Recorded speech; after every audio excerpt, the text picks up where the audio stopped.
Welcome back, everybody. Driver 53 here with another look at seasons within precision farming for Farming Simulator 19. And that's right, we went ahead and used the same field, but we initiated the seasons mod.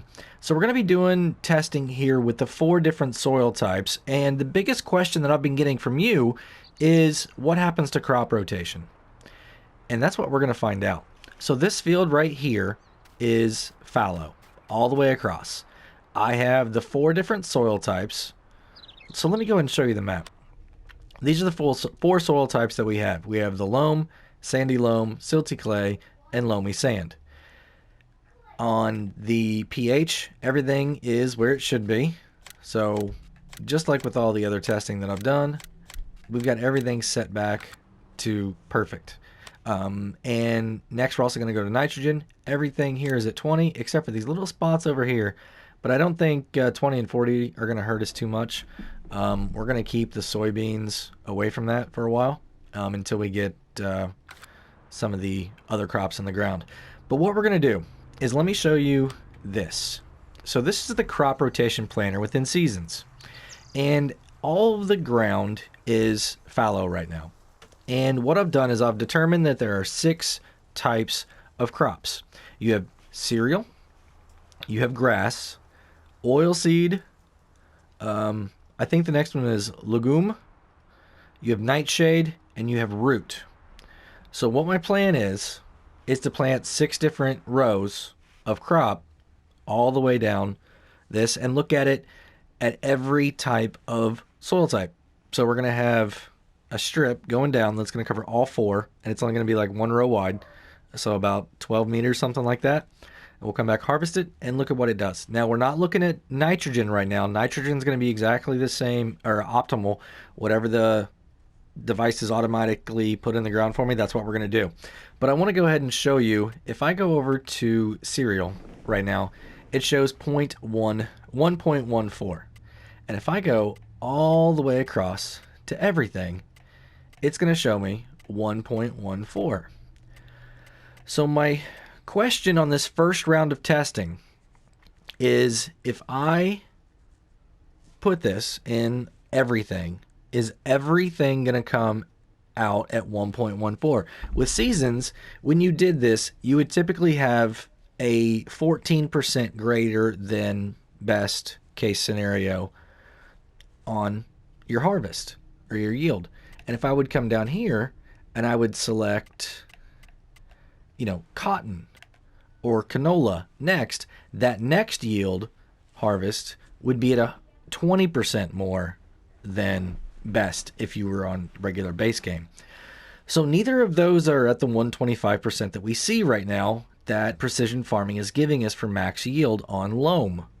So my question is, if I go through every soil type and I go through these 6 types of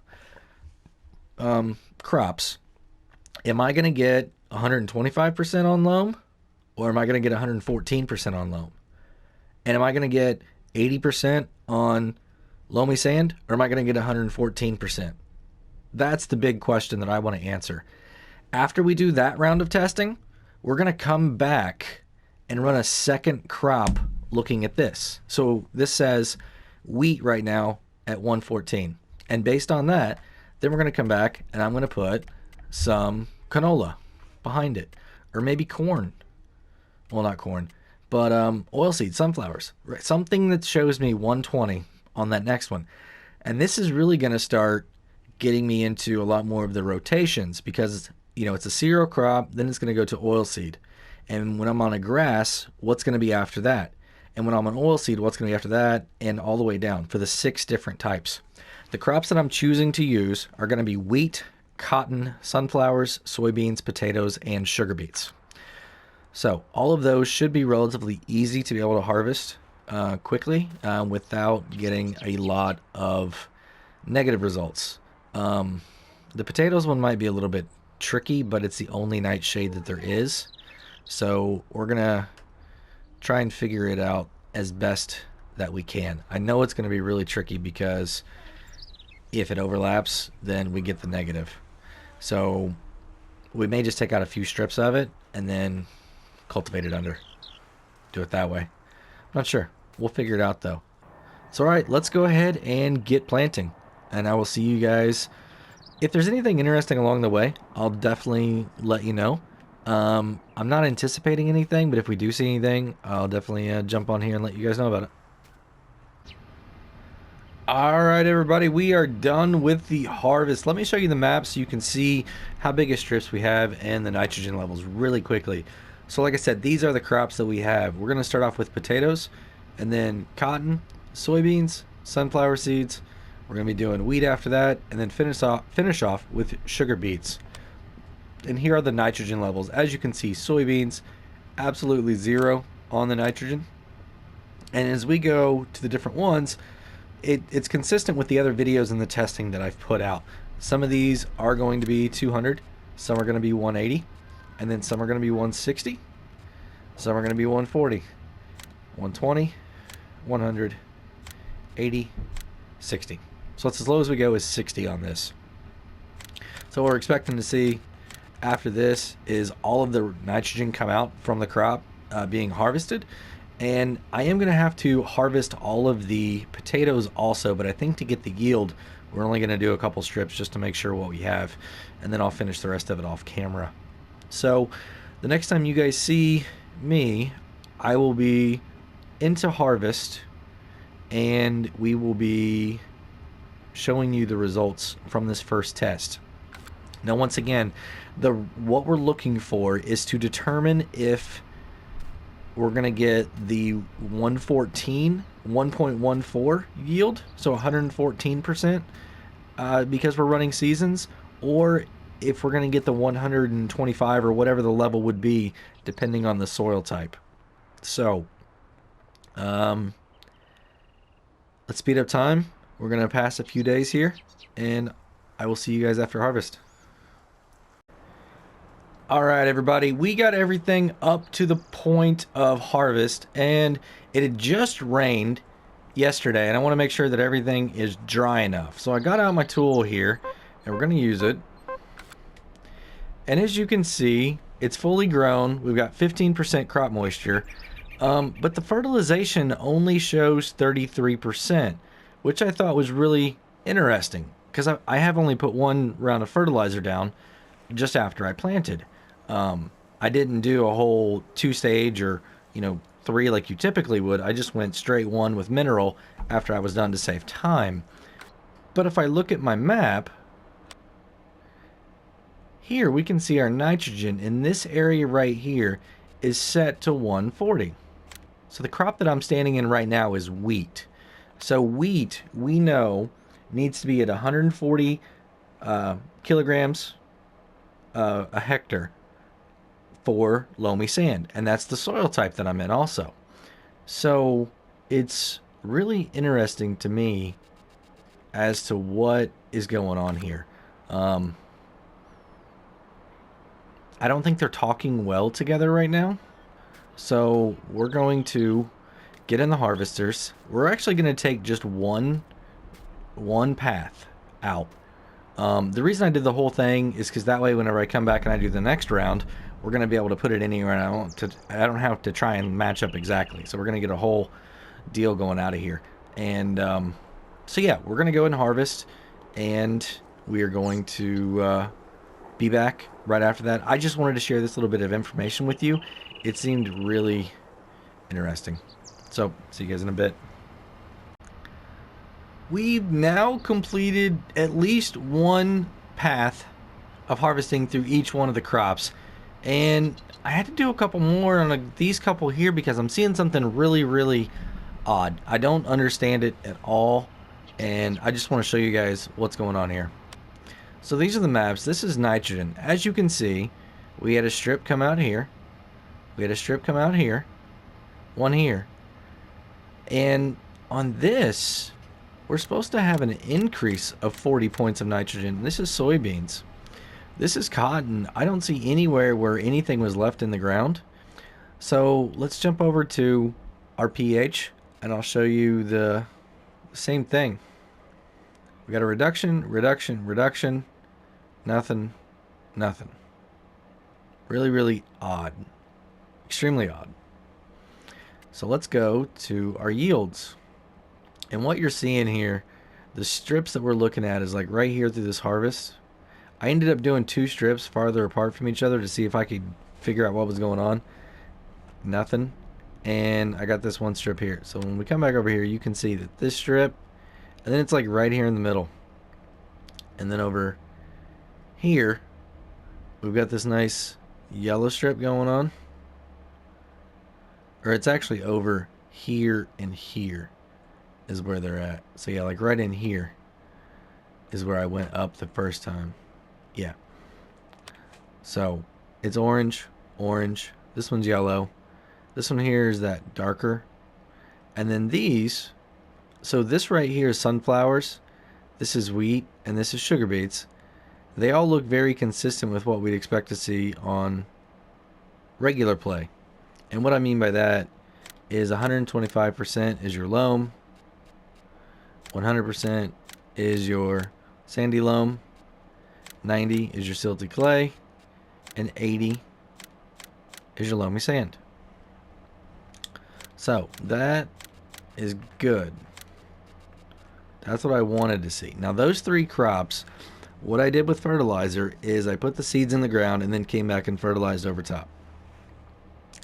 But what happened over on this side, I was fertilizing while I was putting seeds in the ground. So I don't know if something interesting happened there. It just seems really, really odd, because if we come here and we look at 60% or at 65%, and if you take a look here, you're going to see that's one of these strips right here and right here. So if we come back over, it's saying that our cotton only yielded 65% for us on every soil type all the way through. And it's saying that our 80% is everything else, the soybeans and the potatoes on all the soil types. So I don't understand exactly what is going on. My nitrogen levels are good. We're at 0 there.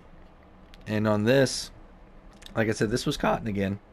So on cotton, you need to be at 120, 100, 180. So it's going to go 100, 120, 180. So if we come down to 120, yep, 100, 80. So right where it needs to be there. I don't understand why we're not getting it to come back out. Everything had germinated, it grew, it was fine. It's good to go. I mean, it's ready to harvest. I'm not sure at all what happened. But that's what we have. So let's look at our well, I mean, I guess it's going to prove that number in seasons now, if you look at your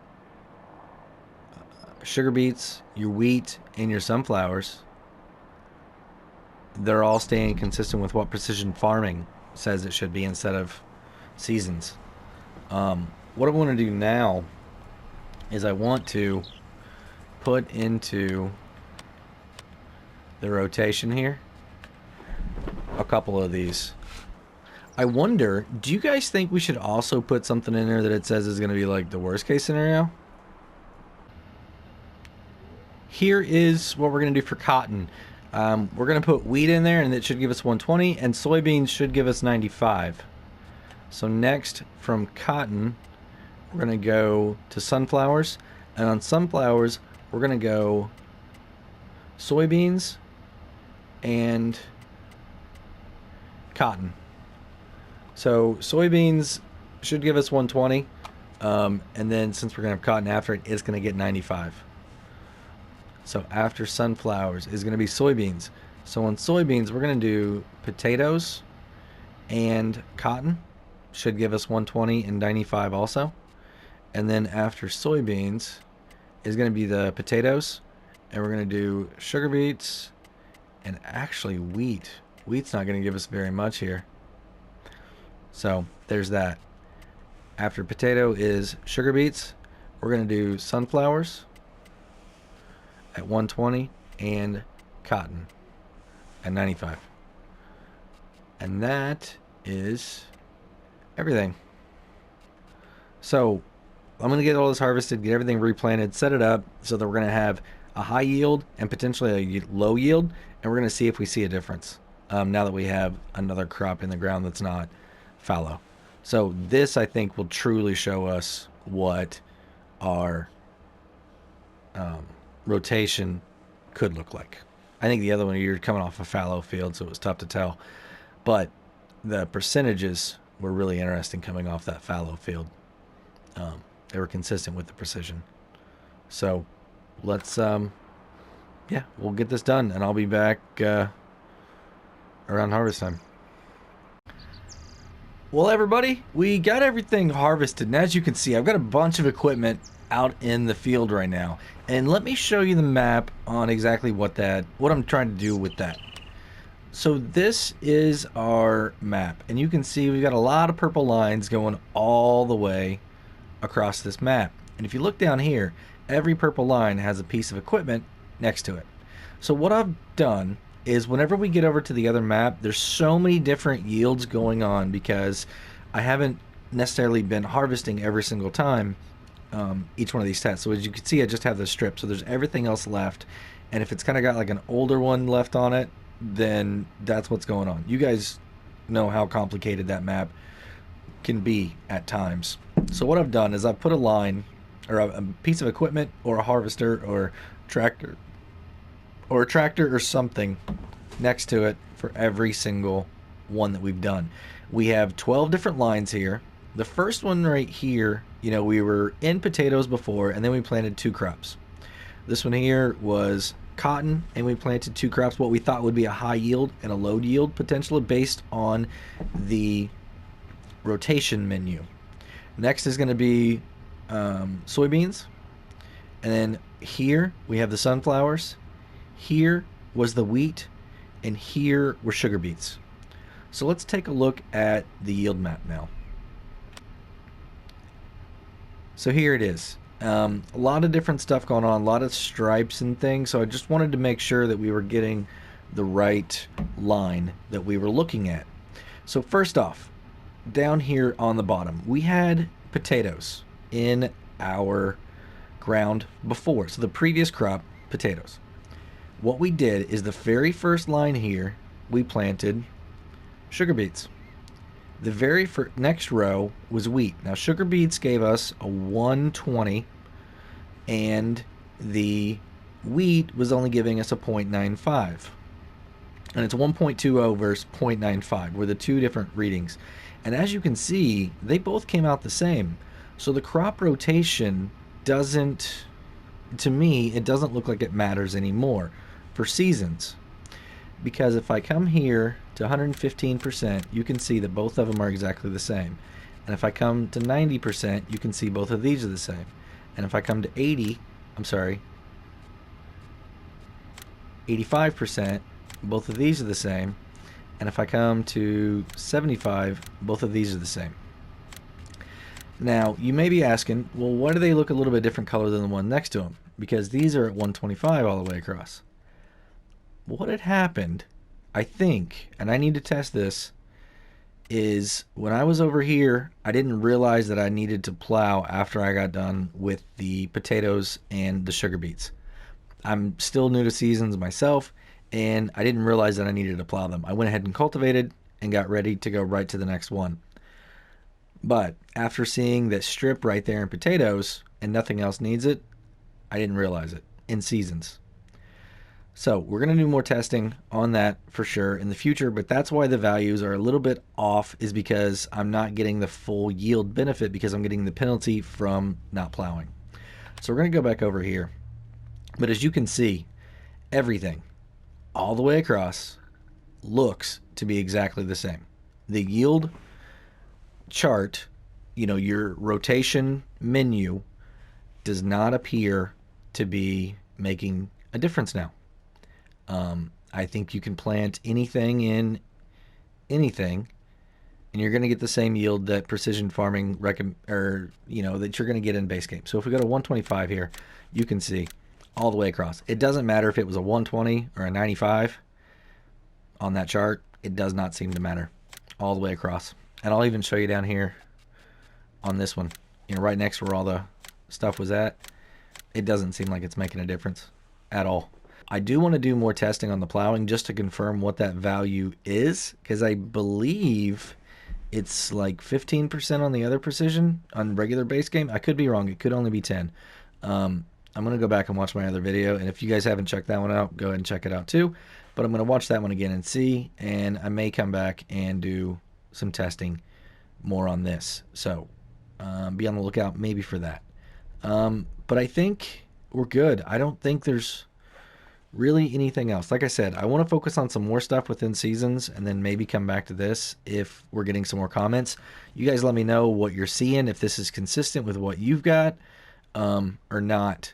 But as far as I can tell with my limited knowledge of seasons, I feel like this is good data. Like I said, definitely if I'm wrong on that, let me know. Throw in the comments and we'll definitely dive into this a little bit more. So if you guys have more questions about seasons and how precision farming affects seasons or how they work together, definitely reach out. Let me know. I want to do a lot more testing on this. You guys seem to really enjoy the seasons stuff and the precision farming. So I think it's going to be it for today, everybody. If you enjoyed the video or you learned something today, go and give me a thumbs up if you would. And if you want to stay up to date on all my latest precision farming videos, whether it's seasons or the regular or any of my other content, go ahead and hit that subscribe button. And while you're there, go ahead and hit the notification bell too. Have a great day, everybody. Until next time, this is Driver 53, signing off.